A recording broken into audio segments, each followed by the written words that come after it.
The movie starts with a woman named Alice who lives with her 2 daughters in a house. The year is 1967. Recently, her husband has passed away, and all 3 of them are struggling to move on from the grief. To support the household, Alice pretends to be a spirit medium, claiming to connect people with the spirits of their loved ones. However, this is entirely false, and her daughters, Doris and Paulina, assist her in the deception. One day, Paulina attends a party at a friend's house where her friends decide to play with an Ouija board. They can connect with the spirits through this board.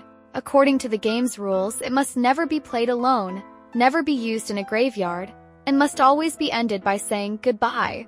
As the game begins, the planchette surprisingly moves. Paulina is not very impressed, considering it a mere trick, and soon leaves for home. On her way, she suggests to Alice that they should get an Ouija board for their house, as it would make deceiving their clients much easier.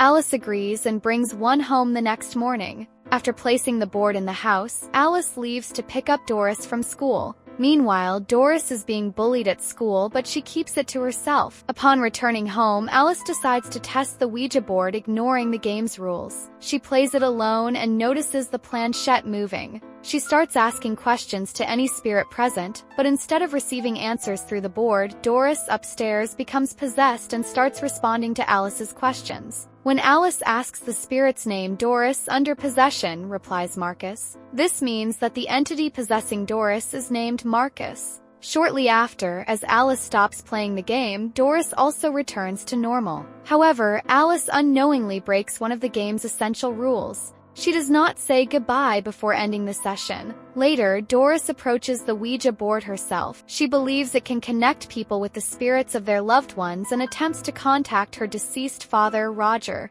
To her surprise, the planchette moves, making her think she has successfully communicated with him. The next day, Doris goes to school where Father Tom, the head of the school, calls Alice. He suspects that Alice has helped Doris with her homework because it is exceptionally well done, far beyond her usual performance. However, Alice denies assisting her. After returning home, Alice learns that their house is about to be sold because she has been unable to pay the rent since Roger's death. While Alice and Paulina worry about this, Doris continues playing with the Ouija board. Through the board, she learns about a hidden room in the basement where a cupboard contains a large sum of money. She tells Alice, who checks and finds the money exactly as described. This makes Alice believe that Doris has genuinely connected with her father's spirit. Now convinced of the board's authenticity, Alice, along with her daughters, decides to use it to talk to Roger. Curious about what happens next? Full video is linked in the description.